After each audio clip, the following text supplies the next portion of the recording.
Exercise 3.2 पे आएंगे। Solve the following pair of linear equation by substitution method. Alright, तो पहला मेथड ग्राफिकल देख लिया, दूसरा है सब्स्टिट्यूशन मेथड। देखो ये जो वर्ड है ना सब्स्टिट्यूशन, सब्स्टिट्यूशन का मतलब क्या होता है, किसी एक चीज की वैल्यू को दूसरे इक्वेशन में डाल देना है। ठीक है, किसी एक इक्वेशन को, या इक्वेशन नहीं भी हो, कोई वैल्यू हो, उसको दूसरी इक्वेशन में डाल देना है, उसी को हम लोग क्या बोलते हैं, सब्स्टिट्यूशन। ठीक है, अब जैसे देखिए x + y = 14 and x - y = 4। Either आप फर्स्ट इक्वेशन को सेकंड में इंपुट कर दीजिए, आइदर आप सेकंड को फर्स्ट में डाल दीजिए। ठीक है, आइदर आप फर्स्ट को सेकंड में डाल दीजिए और सेकंड को फर्स्ट में डाल दीजिए। पर सवाल है डालेंगे कैसे, ऐसा कैसे डालेंगे? तो देखो सबसे पहले आपको करना क्या होगा कि कोई भी एक इक्वेशन चूज कर लो। जैसे मान लो मैंने ये वाली इक्वेशन चूज करी है, इस इक्वेशन में मैं या तो x को लेफ्ट में रखूंगा या तो y को रखूंगा। ज्यादा बेटर मेरे लिए क्या है, तो जरा देखो क्या मैं यहाँ पर x = 4 + y लिख सकता हूँ। मैंने y को दूसरी तरफ डाल दिया इसी इक्वेशन में। ठीक है, x = 4 + y हो गया। अब ये जो x की वैल्यू है 4 + y, वो मैं इस पहली वाली इक्वेशन में डाल दूंगा। राइट, याद रखना दो इक्वेशन है, एक इक्वेशन वो होगी जिसे आप मॉडिफाई करोगे, ये सेकंड वाली इक्वेशन, इसको आपने मॉडिफाई किया, तो जो जिस इक्वेशन को आप मॉडिफाई करते हो उसको दूसरे वाले इक्वेशन में डाल देते हो। ठीक है, जिसको मॉडिफाई किया है उसको दूसरे इक्वेशन में डाल देना है। ऐसा नहीं करना कि जिसको मॉडिफाई किया है उसी में उसको इनपुट कर दो, नहीं, जिसको मॉडिफाई किया है उसको दूसरी इक्वेशन में सब्स्टिट्यूट कर देना है। अब जरा इस इक्वेशन को देखिए, ये वाले को देखिए, क्या था ये, x + y = 14 एंड यहाँ पर क्या बोल रखा है कि x की वैल्यू किसके बराबर है, 4 + y के बराबर। तो यहाँ पर x की जगह पर हम क्या डाल देंगे, 4 + y, तो ये बन जाएगा 4 + y + y तो वैसा ही है = 14। तो क्या बना, y + y कितना होगा, 2y = 14। 4 उधर चल जाएगा, सो 2y = 14 में से 4 गया तो कितना बचता है, 10। सो y = 5। क्यों, क्योंकि 2 डिवाइड हो जाएगा, 10/2 = 5। तो y की वैल्यू 5 आ गई। अभी जो y की वैल्यू 5 आ गई वो किसी भी इक्वेशन में डाल दो, फर्स्ट में डालो, सेकंड में डालो, किसी में डालो, कोई फर्क नहीं पड़ता। तो जैसे मैं ये y की वैल्यू को यहाँ पे डाल देता हूँ, इस वाले में डाल देता हूँ। सो x कितना हो जाएगा, सो x will be equal to 4 + y की जगह पर क्या आ जाएगा, 5। सो x = 9, x = 9। ठीक है, समझ में आ गया। अब एक और चीज देखो हो सकता है आपके दिमाग में आए कि सर अगर मैंने फर्स्ट को मॉडिफाई किया होता तब, कोई प्रॉब्लम नहीं है, कर लो। चलो फर्स्ट को मॉडिफाई करते हैं, इस बार सेकंड में डालते हैं। तो मैं एक बार दोबारा से इक्वेशन लिख रहा हूँ, x + y = 14 एंड दूसरा क्या था, x - y = 4। अभी मैं क्या कर रहा हूँ, फर्स्ट को मॉडिफाई करता हूँ। तो फर्स्ट को मॉडिफाई करने का मतलब मैं इसको ऐसा लिखता हूँ, x = 14 - y लिखा। इस वाली इक्वेशन को मैंने कैसे लिखा, x = 14 - y, y उधर चल जाएगा, x = 14 - y। और ये जो मैंने मॉडिफाई किया है इसको मैं इस दूसरी इक्वेशन में डालूंगा, ये जो मॉडिफाई किया है इसको मैं दूसरी इक्वेशन में डालूंगा। ठीक है, जिसको मॉडिफाई करते हैं उसको दूसरी इक्वेशन में डालते हैं। सो यहाँ पर x की जगह पर क्या आ जाएगा, 14 - y - y = 4। 14 - y = 4, तो ये क्या हो जाएगा, 14 - y = 4। अब देखिए यहाँ पर 14 - 2y = 4। ठीक है, 2y को उधर ले लो, 4 को इधर ले लो, तो जब 4 इधर आ जाएगा तो 14 - 4 हो जाएगा और 2y उधर चल जाएगा तो -2y का क्या हो जाएगा, +2y। 14 - 4 कितना होता है, 10, 10 = 2y, 2 नीचे आ जाएगा, 10/2 = 5, तो 5 = y। तो देखो यहाँ पर क्या, यहाँ पर भी y की वैल्यू 5 आई, यहाँ पर भी y की वैल्यू 5 है, यहाँ पर भी y की वैल्यू 5 है। तो किसी भी इक्वेशन को आप मॉडिफाई करके दूसरी इक्वेशन में डाल सकते हैं, पहले को मॉडिफाई करके दूसरे में डाल सकते हो, दूसरे को मॉडिफाई करके पहले में डाल सकते हो। Clear everyone? तो यहाँ से y की वैल्यू 5 आ गई। अब यहाँ पर जो y की वैल्यू 5 आ गई वो किसी भी एक इक्वेशन में डाल दो। चलो इसको मैं यहाँ पे डाल देता हूँ, तो x = कितना हो जाएगा, 14 - 5। सो x = तो कितना बन गया ये, x = 9। कितनी वैल्यू आ गई यहाँ पर, x = 9। ठीक है, तो देखो x = 9, y = 5, x = 9, y = 5। Clear everyone? ये हो गया। ऑलराइट, हो सकता है आपके दिमाग में आए कि सर आपने x = लिखा, अगर मैं y = लिखता तो क्या होता, अगर मैं y = लिखता तो क्या होता। तो एक बार वो भी देख लेते हैं, क्या वो भी वही आंसर देता है। लेट्स सी, क्या वो भी वही आंसर देता है।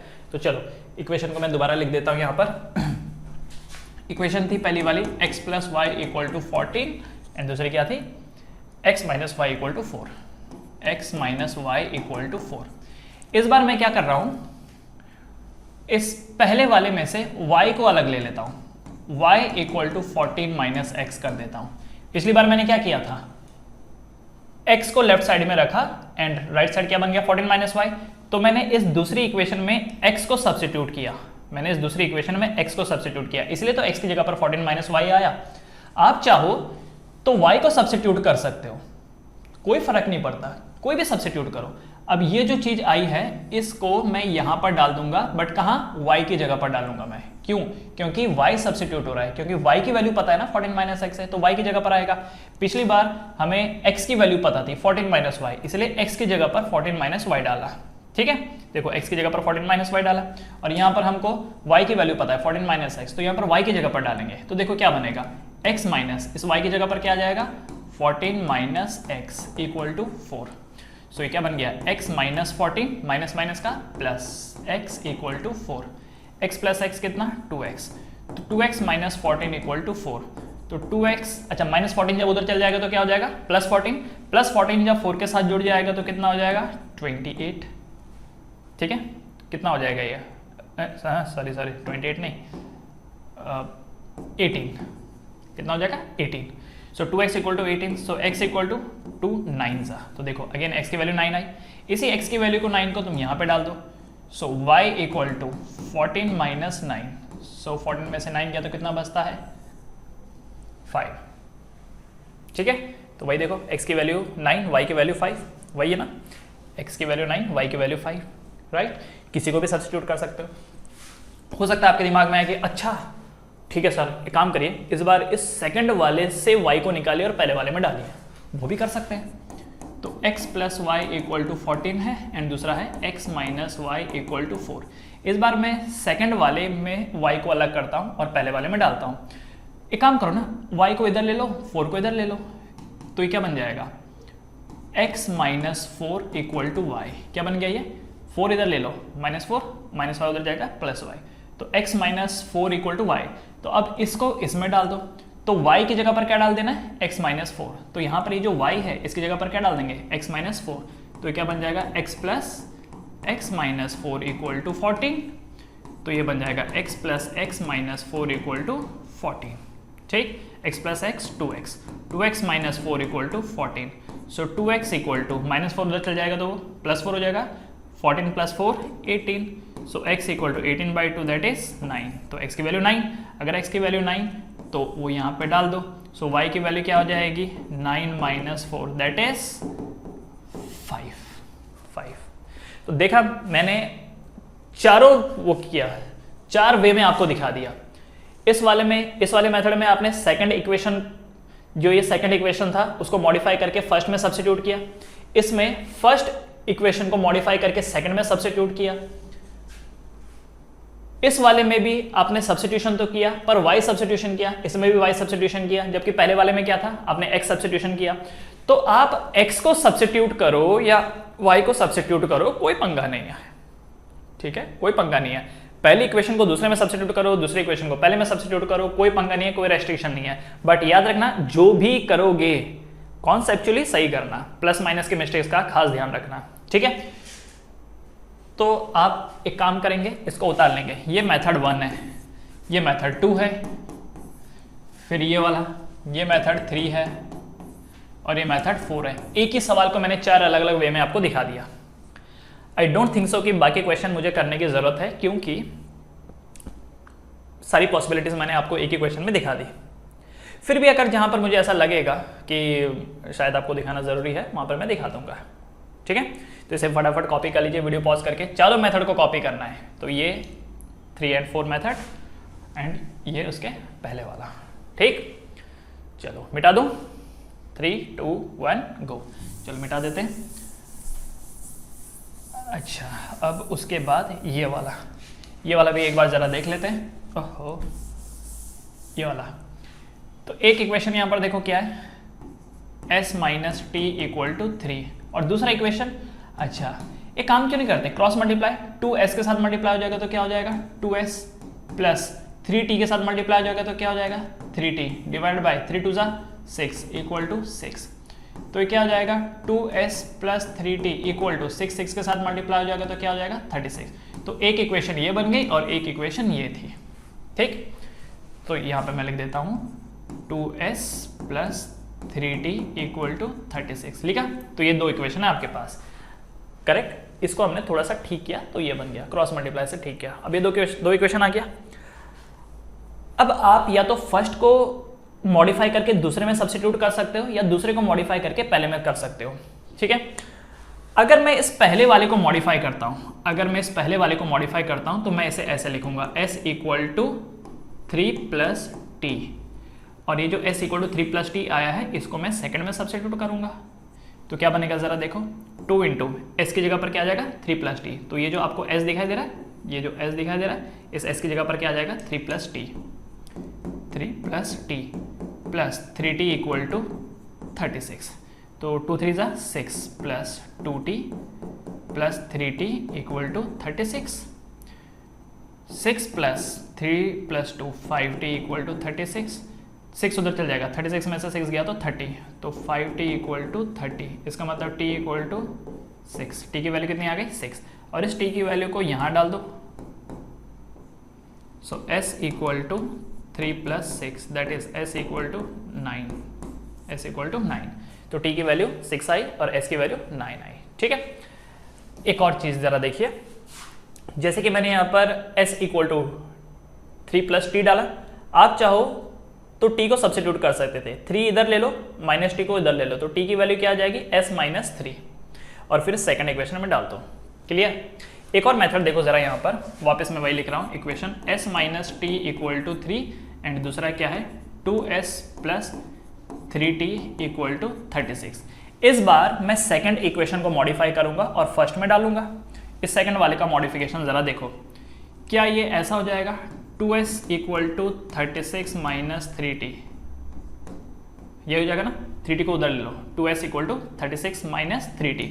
इसका मतलब s equal to 36 minus 3t upon 2, ऐसे हो जाएगा। अब ये जो वैल्यू आई s की, इसे आप इस पहले वाले में डाल दोगे, तो s की जगह पर क्या आ जाएगा 36 minus 3t upon 2 minus t equal to 3, और इसको सॉल्व करोगे तो आंसर आएगा।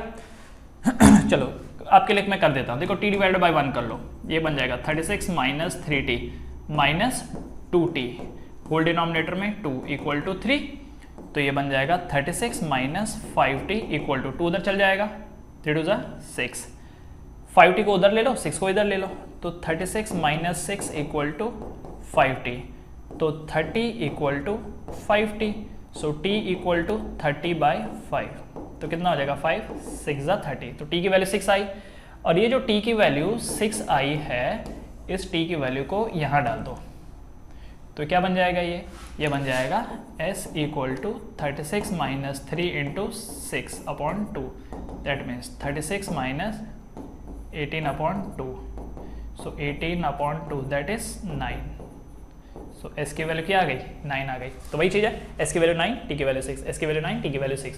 तो किसी को भी मॉडिफाई कर सकते हो, किसी को भी मॉडिफाई कर सकते हो, एंड कोई भी वेरिएबल कर सकते हो, जैसे s को मॉडिफाई कर सकते हो या t को मॉडिफाई कर सकते हो, किसी भी इक्वेशन को कर सकते हो, सब फ्रीडम है आपके पास। ठीक है।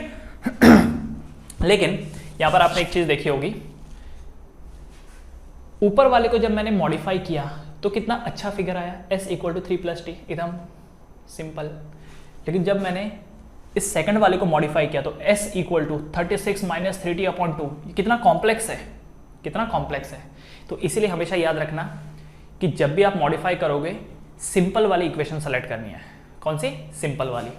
तो यहाँ पर सिंपल कौन थी, इन दोनों इक्वेशन में सिंपल कौन है, इन दोनों में से, तो ये पहली वाली सिंपल है, तो सिंपल वाले को मॉडिफाई करना है और कॉम्प्लेक्स वाले में डालना है। कॉम्प्लेक्स वाले को मॉडिफाई करके सिंपल में डालोगे तो रोना आ जाएगा सॉल्व करते करते। ये तो चलो फिर भी ठीक है, हो ही गया, पर कई सारे सवाल आगे चल करके ऐसे भयानक हो जाएंगे कि अगर आपने ये रूल ध्यान में नहीं रखा तो प्रॉब्लम हो जाएगी। ठीक है, हमको काम आसान करना है, हमको ऐसा करना है कि समय कम लगे, तो इसीलिए सिंपल इक्वेशन को मॉडिफाई करके कॉम्प्लेक्स में डालो, ना कि कॉम्प्लेक्स को मॉडिफाई करके सिंपल में डालो। ठीक है, सो अगेन ये क्वेश्चन में ये मेथड 1 है, ये मेथड 2 है। ऑलराइट, इस वाली इक्वेशन में देखो, ये पहली वाली भी सिंपल थी, ये दूसरी वाली भी सिंपल है, तो कोई पंगा नहीं है। ठीक, कॉपी कर लीजिए। और वैसे जब मैं आपको सिखा रहा होता हूँ उस टाइम पे आपको लिखना नहीं है, पहले समझिए उसके बाद कॉपी कीजिएगा। चलिए वीडियो पॉज करके कॉपी कर लीजिए। 3, 2, 1 गो। पढ़ते हैं आगे। हाँ, ऑलराइट, अगली equation 3x minus y equal to 3, 9x minus 3y equal to 9। तो सब्स्टिट्यूशन मेथड से सॉल्व करने को बोला है तो कीजिए भाई। बाय द वे अगर आप इसका देखेंगे तो इसका कोई आंसर नहीं आएगा। रीज़न क्या है, 3/9 का रेशियो -1/-3 का रेशियो एंड 3/9 का रेशियो क्या सेम है? 3 1 3, 3 3 9, माइनस से minus cancel, 1/3, 3 1 3, 3 3 9। So a1/a2 equal to b1/b2 equal to c1/c2। मतलब आंसर क्यों नहीं आएगा, पर इसके मल्टीपल वो रहेंगे, आंसर्स रहेंगे। ठीक है, तो जैसे आपको जो बोला है करो, वैसे चेक करने के लिए तो बोला नहीं है, तो सीधा सॉल्व करो। तो मुझे बताओ कौन सा मॉडिफाई करोगे, ऊपर वाले और नीचे वाले में से किसको मॉडिफाई करोगे? ऊपर वाले को मॉडिफाई करेंगे। ऊपर वाले में भी किसको सब्स्टिट्यूट करोगे, x को या y को? तो अब जरा एक चीज समझिए, इसको लिखने का दो तरीका है, 3 को इधर ले लो और y को इधर ले लो। तो 3x minus 3 equal to Y, ऐसा बन गया। देखो माइनस वाई को उस तरफ ले लिया और 3 को इधर ले लिया, तो 3x minus 3 equal to Y. अच्छा, 3x minus 3 equal to Y की जगह मैं इसको ऐसा भी तो लिख सकता ना, y equal to 3x minus 3। देखो a इक्वल टू बी लिखो या b इक्वल टू a लिखो, एक ही बात है ना। ठीक है, तो ये क्या था, 3x minus 3 equal to y, 3x minus 3 equal to y. Y को उधर लिखो या इधर लिखो, एक ही बात है। ठीक है, अगर मैंने y को सब्स्टिट्यूट करना चाहा तो। लेकिन अगर मैं ये सोचूं कि मुझे इसमें x को सब्स्टिट्यूट करना है तो क्या बनेगा? तो देखो ये बनेगा 3x equal to 3 plus Y, है कि नहीं? 3x equal to 3 plus y.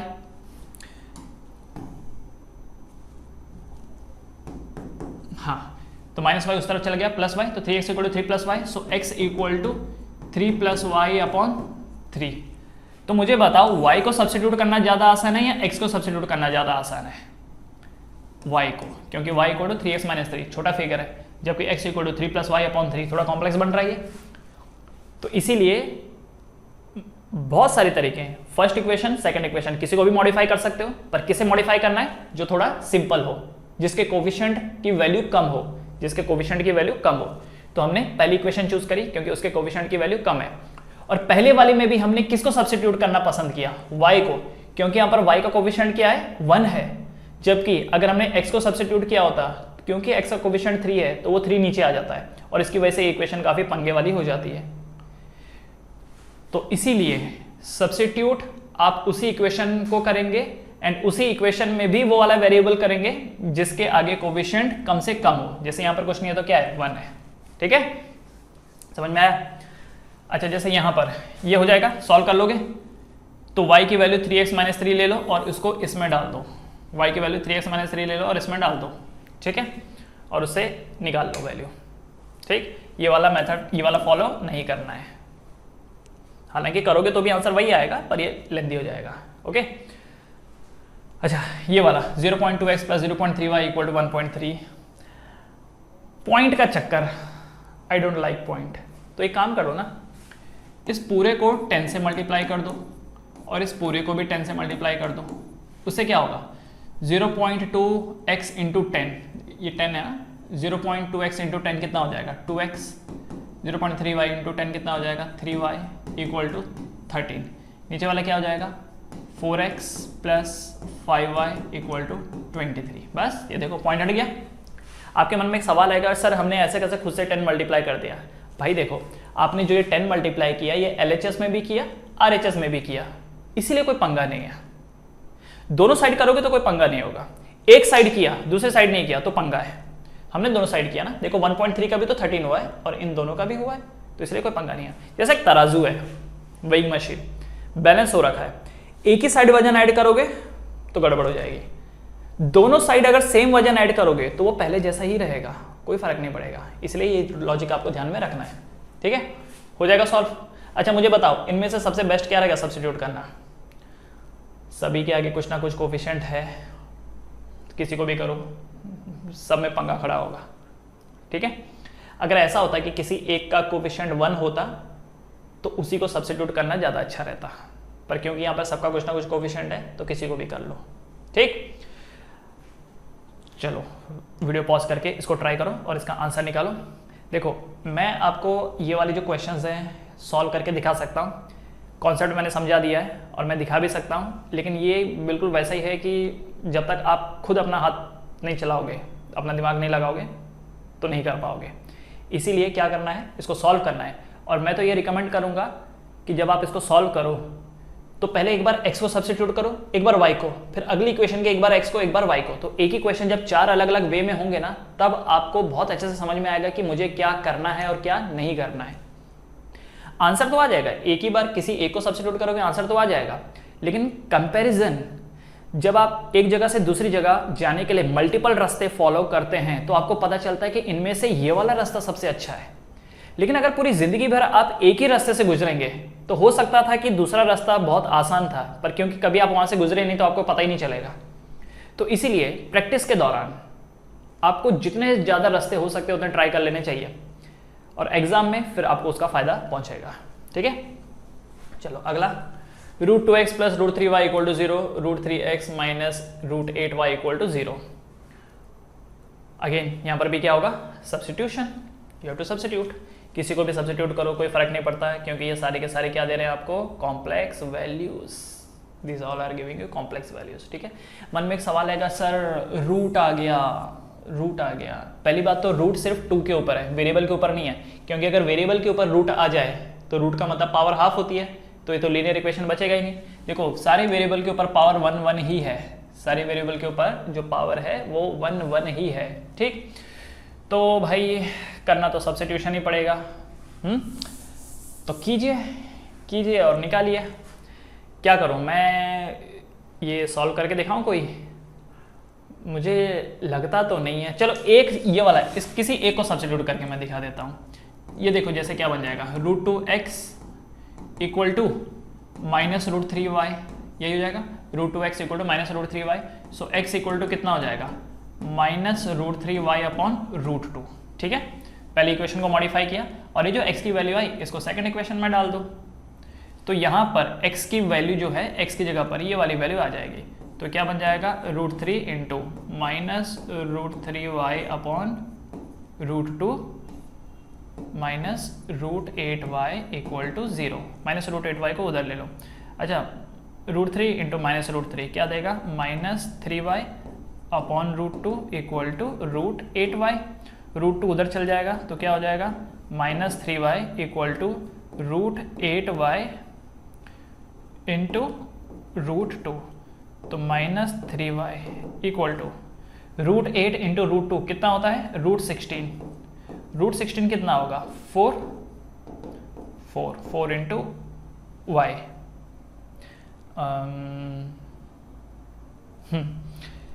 तो ये बन गया 0 = 3y उस तरफ चल जाएगा तो -3y उस तरफ चल जाएगा तो +3y, राइट। तो 4 5 7 7y। So y = 0/7 that is 0। तो y की वैल्यू यहाँ पर क्या निकल के आ रही है, 0 निकल के आ रही है। ऑलराइट, एक बार जरा चेक करेंगे क्या सारे इनपुट सही हैं। √3 x की जगह पर क्या आ जाएगा, x की जगह पर -√3y/√2, -√3y/√2। ठीक है, तो √3 × √3 3 -3y/√2 = √8y। तो 3y = 16। ठीक है, सो y की वैल्यू 0। अगर y की वैल्यू 0 आ रही है तो उसको यहाँ डाल देंगे इसमें। सो x की वैल्यू क्या आ जाएगी, -√3/√2 × 0। सो x = 0। x की वैल्यू क्या आ गई, 0। तो x भी 0 है और y भी 0 है। एक बार जरा इसका आंसर चेक कर लेंगे, थोड़ा सा अजीब आंसर है। ओके, अजीब है तो भी क्या, x भी 0 y भी 0। ठीक है, हो गया बच्चों, लो ईजी है ये वाला क्वेश्चन। क्या करोगे पता है ना, क्रॉस मल्टीप्लाई, ये इससे मल्टीप्लाई, ये इससे मल्टीप्लाई, नीचे वाले आपस में मल्टीप्लाई, फिर जो ये 2 3 × 6 होगा वो 2 के साथ जा करके मल्टीप्लाई हो जाएगा। तो क्या बन जाएगा पहले वाले का, 3 3 × 9x -5 2 × 10y डिवाइडेड बाई 2 3 ज़ा 6, 6 जब -2 के साथ मल्टीप्लाई हो जाएगा तो कितना हो जाएगा -12। आगे सिमिलरली नीचे वाला क्रॉस मल्टीप्लाई 2x प्लस है तो प्लस 3y डिवाइडेड बाई 3 2 ज़ा 6, 6 जब उधर जाएगा तो 13/6 के साथ जब 6 मल्टीप्लाई हो जाएगा तो 6 से 6 कैंसिल हो जाएगा।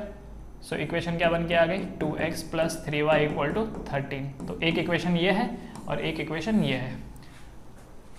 ठीक है, करो सब्स्टिट्यूट जिसको भी कर सकते हो, जो भी आपको अच्छा लगता है। ठीक है, डन। 3 2 1 गो, पढ़ते हैं आगे। Solve 2x plus 3y equal to 11 and 2x minus 4y equal to -24 and hence find the value of m for which y equal to mx plus c।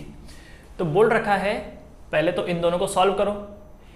इन दोनों को सॉल्व करोगे तो आपको x एंड y की value मिल जाएगी। उस x and y की value को यहाँ पे डालो और m की वैल्यू निकाल लो। m की वैल्यू निकाल लो। तो क्या आप इन दोनों इक्वेशन को सॉल्व कर सकते हैं? चलिए इसको सॉल्व करते हैं। 2x plus 3y equal to 11 and 2x minus 4y equal to -24। ठीक है, सब्स्टिट्यूट किसको करना चाहिए? करिए, किसी को भी करिए, क्या फ़र्क पड़ता है। चलो मैं पहले वाले को मॉडिफाई करता हूँ। तो ये बन जाएगा 2x equal to 11 minus 3y। 2x की वैल्यू क्या है 11 माइनस 3y। सो x की वैल्यू क्या होगी 11 माइनस 3y अपॉन 2। और ये जो है इसको मुझे दूसरे में सब्स्टिट्यूट करना है। जिसको मॉडिफाई करोगे उसको दूसरी इक्वेशन में सब्स्टिट्यूट करना है। तो इस दूसरी इक्वेशन में जहाँ पर x है वहाँ पर मैं ये वैल्यू डाल दूंगा। सो 2 इंटू एक्स की जगह पर क्या आ जाएगा 11 minus 3y upon 2 minus 4y equal to -24। Minus से minus cancel, 11 minus 3y minus 4y equal to -24। 11 minus 4 5 7 7y equal to -24। -24 इधर जाएगा तो +24 इक्वल टू 7y। 4 और 1 5, 2 और 1 3 equal to 7y। So y equal to 5। ठीक है, 35/7। y की value कितनी आ गई 5 आ गई। ये जो y की वैल्यू 5 आ गई उसे यहाँ पे डाल दो। तो x की वैल्यू कितनी आ जाएगी x is equal to 11 minus 3 into 5 upon 2। So x equal to 11 minus 5 3 ज़ा 15 upon 2। So x equal to -4 upon 2। That means x equal to -2। तो x की वैल्यू कितनी आ गई -2 आ गई। तो x मिल गया, y मिल गया। अब इसी x और y को यहाँ पे डाल दो। तो देखो ये क्या है y equal to mx plus 3 ना। तो y की वैल्यू कितनी है 5 इक्वल टू m। x की वैल्यू कितनी है -2 प्लस 3। 3 उधर चल जाएगा तो 5 माइनस 3, 3 प्लस 3 उधर चल जाएगा तो -3 हो जाएगा। 5 माइनस 3 कितना होता है 2। 2 इक्वल टू m इंटू -2 उधर चल जाएगा। 2 by -2 equal to m cancel, तो -1 equal to m। So m की वैल्यू कितनी आ गई -1। तो -1 इक्वल टू m लिखो या m इक्वल टू -1 लिखो, एक ही बात है। So the value for m is -1। ठीक है, पहले इन दोनों को सॉल्व किया। सॉल्व करने के बाद x और y की वैल्यू आई, यहाँ पर x और y की वैल्यू डाली, उससे आपको m मिल गया। क्लियर? तो चलो बढ़ते हैं आगे, एक बार चेक कर लेते हैं।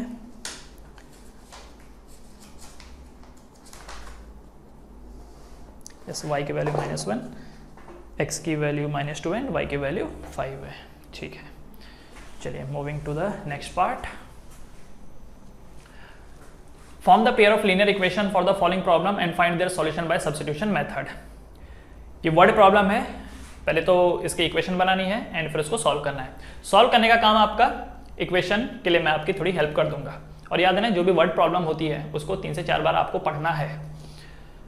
The difference between 2 number is 26। 2 number हैं जिनके बीच का डिफरेंस 26 है। ओके, तो मान लेते हैं एक नंबर x है, दूसरा y है। तो x में से y माइनस करेंगे तो कितना आ जाएगा 26, राइट? क्यों? क्योंकि डिफरेंस 26 है, तो सब्ट्रैक्ट ही तो करोगे। तो the difference between 2 number is 26 and 1 number is 3 times the other. 1 number is 3 times the other. एक नंबर जो है वो दूसरे नंबर के मुकाबले 3 गुना है। एक नंबर दूसरे नंबर के मुकाबले 3 गुना है। सो x इक्वल टू 3y। ठीक है, बन गई 2 इक्वेशन, सॉल्व कर सकते हो। वैसे तो बहुत इजी है, तुरंत ही आ जाएगा। एक चीज ये देखो, यहां पर ये नहीं बोला है कि कौन किसके 3 गुना है, x y से 3 गुना है या y x से 3 गुना है। हो सकता है कोई स्टूडेंट ये बोले कि sir y equal to 3x भी तो ले सकते हैं ना, y इक्वल टू 3x भी ले सकते हैं ना, पर आपने x इक्वल टू 3y क्यों लिया? रीजन देखो क्या है, अगर मैं x में से y सब्ट्रैक्ट कर रहा हूं तो आंसर पॉजिटिव है, इसका मतलब पक्का x बड़ा रहा होगा y से, क्योंकि जब आप बड़े नंबर में से छोटा सब्ट्रैक्ट करते हो तब तो रिजल्ट पॉजिटिव होता है ना, तो इसका मतलब x बड़ा है और y छोटा है। और अगर आप इसको देखो तो y छोटा होगा और x बड़ा होगा, मान लो y 1 है तो x 3 आएगा, अगर यहाँ पर y 1 है तो x 3 आएगा, तो ऑब्वियसली x बड़ा है ना y से, तो ये लॉजिक को सेटिस्फाई करता है। अगर आपने ये लिख दिया तो ये क्या कहता है कि y बड़ा है, इस इक्वेशन के हिसाब से y बड़ा है, जबकि इस इक्वेशन के हिसाब से x बड़ा है, तो ये वाली जो इक्वेशन है ये वैसी हो जाएगी, इनकंसिस्टेंट बोल सकते हो, या ऐसा हो जाएगा कि कॉन्ट्राडिक्टरी हो जाएगा। ये इक्वेशन बोलती है कि x बड़ा है और ये इक्वेशन बोलता है कि y बड़ा है, तो दो कॉन्ट्राडिक्टरी स्टेटमेंट अगर रहेंगे तो आंसर फिर नहीं आएगा। ठीक है, तो ये चीज ध्यान रखिएगा। ऑलराइट, अच्छा क्योंकि ये बहुत आसान है तो मैं तुरंत ही कर देता हूँ। x इक्वल टू 3y, तो यहाँ पर जो x है उसकी जगह पर क्या आ जाएगा 3y, तो 3y minus y equal to 26, 3y में से y गया 2y equal to 26, so y equal to 13, y की वैल्यू क्या आ गई 13। अगर y की वैल्यू 13 है तो यहाँ पे डाल दो, so x equal to 3 into 13, so x equal to 39, x equal to कितना आया 39 आया। ठीक है, अब एक काम करो, चेक करके देखो, x की वैल्यू 39 है, 39 में से 13 गया क्या 26 आता है, 39 में से 13 गया क्या 26 आता है, आता है, इसका मतलब सही है।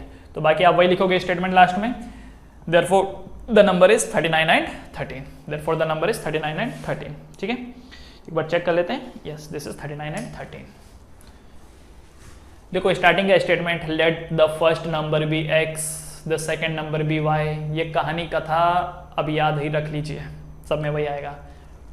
स्टार्टिंग है जो ओपनिंग एंड एंडिंग बीच में ये रहेगा।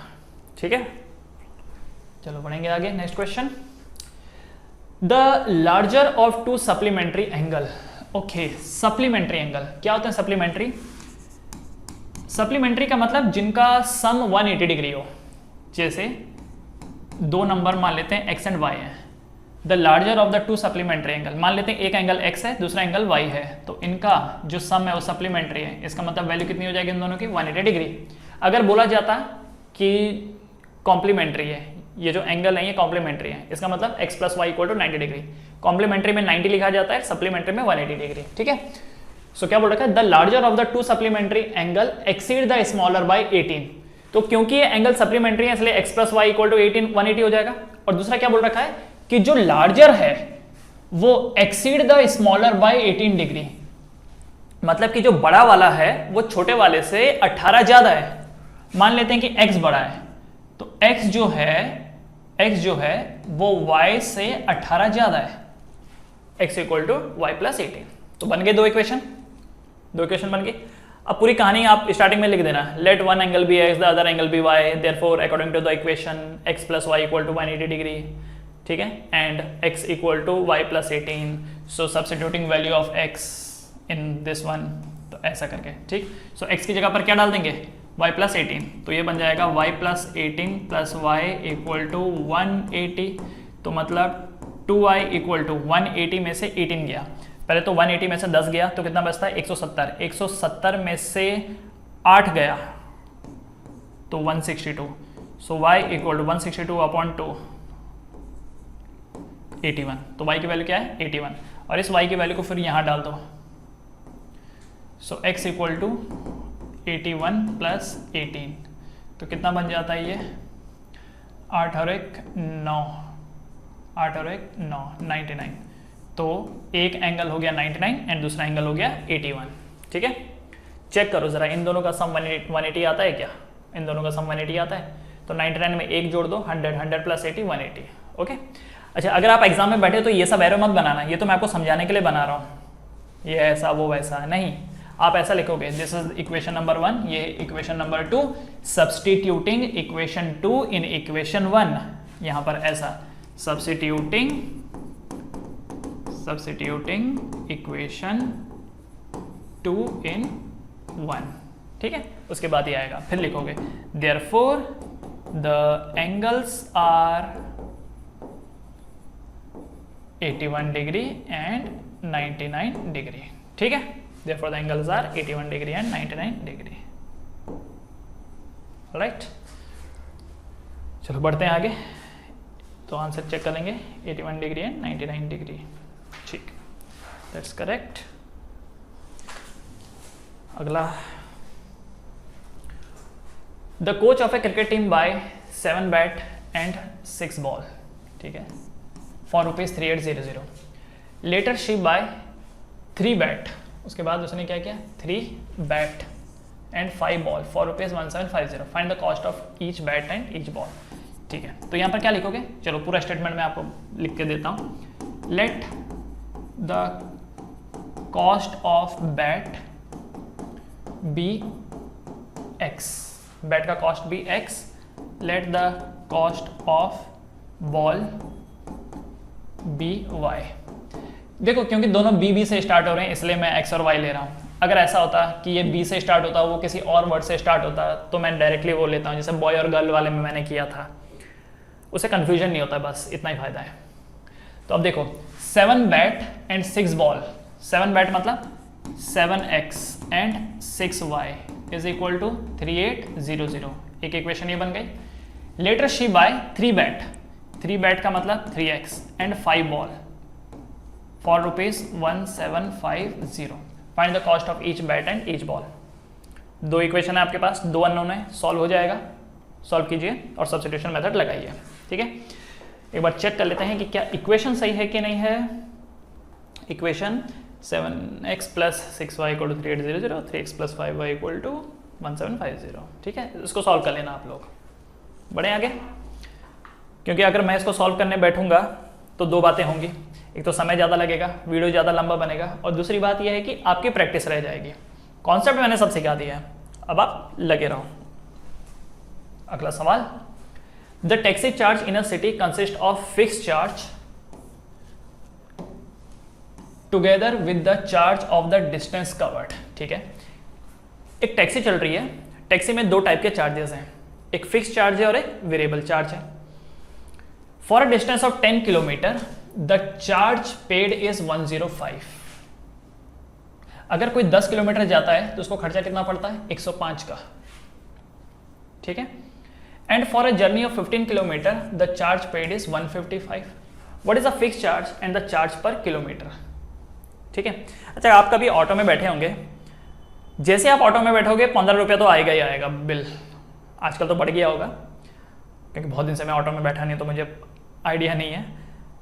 वरना ऐसा होता है कि आप कितना भी जाओ, ऑटो में बैठे ना, मीटर डाउन किया ना, तो 15 तो मिनिमम लगेगा ही लगेगा, वो फिक्स चार्ज है। उसके बाद आप जितना डिस्टेंस ट्रेवल करोगे उस हिसाब से वो जो है बिल वो बढ़ेगा। ठीक है, तो यहाँ पर भी वही है। तो देखो पहली चीज, let the fixed charge be x। ठीक है, let the fixed charge be x। Let the charge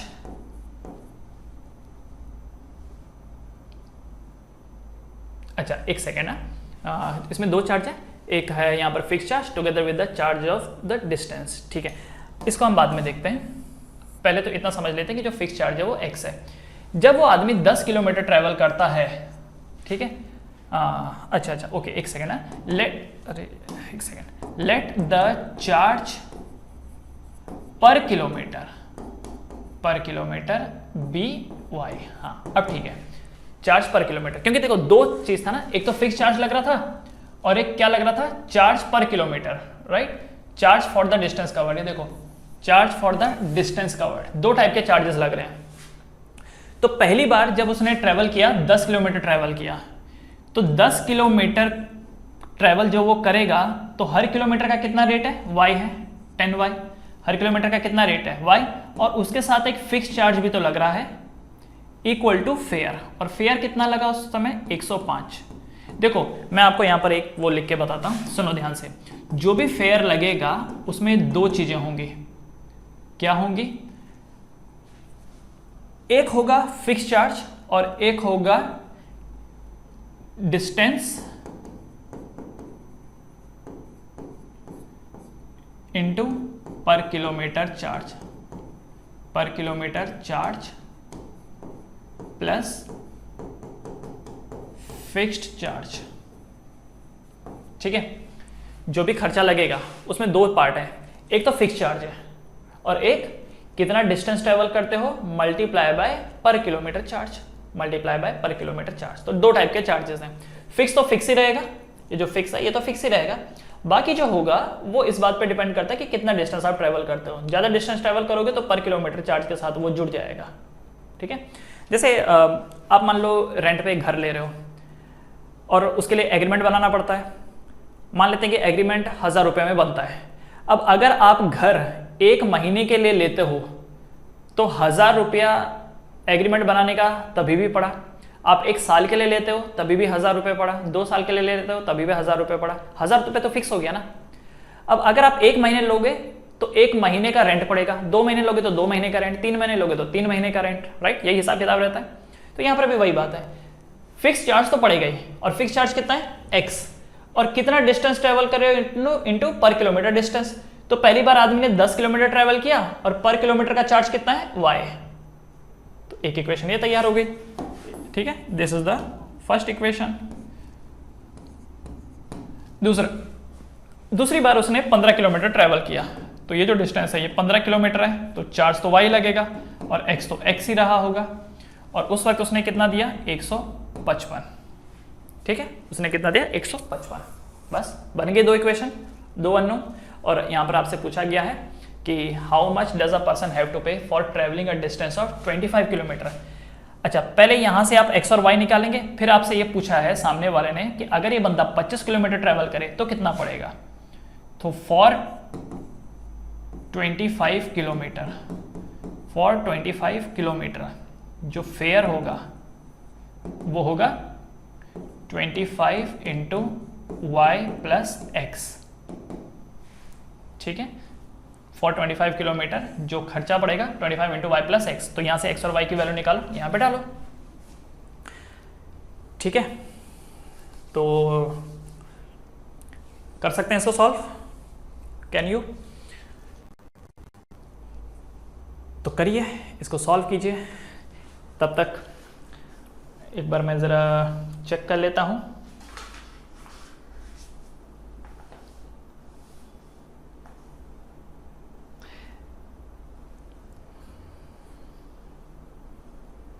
yes, ठीक है, यहां से आपको x एंड y की वैल्यू निकाल लेनी है और ये x और y की वैल्यू को यहां पर आपको डाल देना है, और जो भी आंसर निकलेगा that will be for 25 kilometres.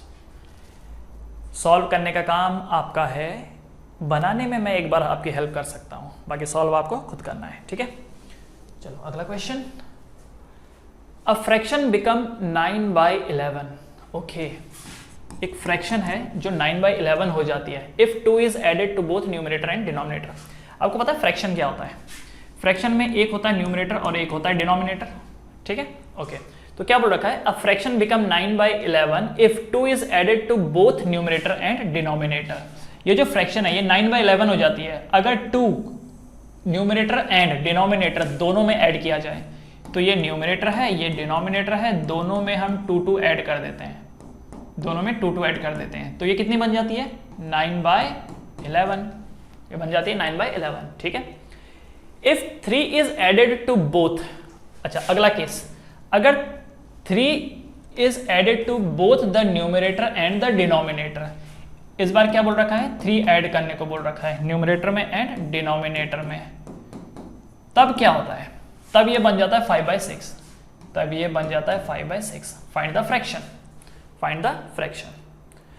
तो पहले तो इसको स्टैंडर्ड फॉर्म में चेंज करना होगा। कैसे करेंगे? ये जो 11 है ये इसके साथ n+2 के साथ मल्टीप्लाई हो जाएगा एंड d+2 9 के साथ मल्टीप्लाई हो जाएगा। तो कितना हो जाएगा? 11 into n+2 equal to 9 into d+2।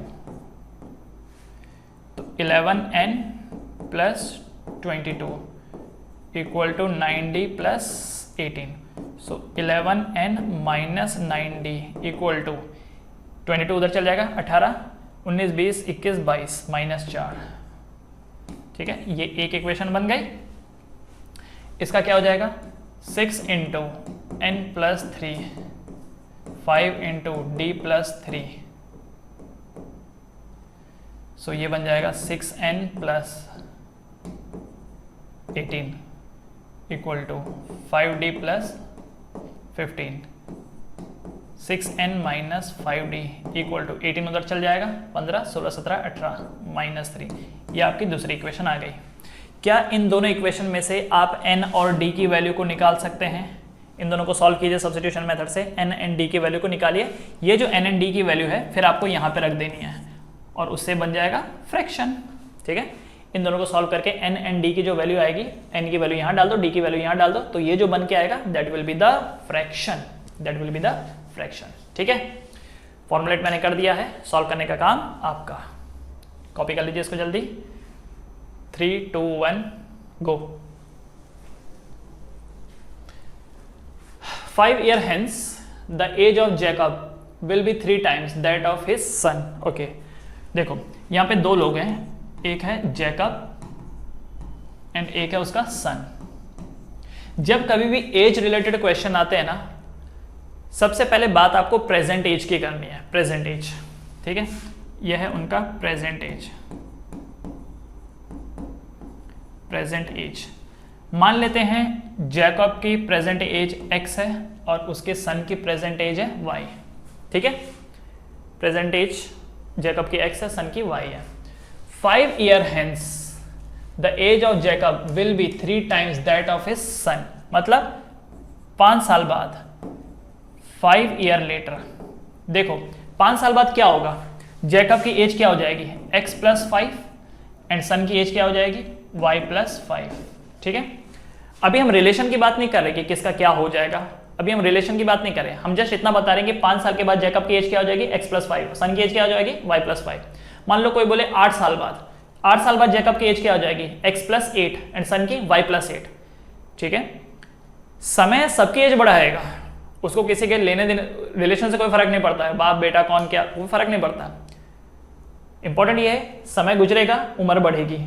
और अगर कोई बोले मान लो 5 years ago, अगर कोई ऐसे बोले 5 years ago, तो 5 years ago जैकब की उम्र क्या रही होगी, तो अभी अगर x है तो 5 साल पहले क्या रही होगी, x माइनस 5। ठीक है, और सन की क्या रही होगी, y माइनस 5। तो ये जो मैंने रिलेशन आपको बताया ये तो समय के रिलेशन है, समय का संबंध इन दोनों से। ठीक, अब ये लॉजिक क्या बोलता है जरा समझते हैं।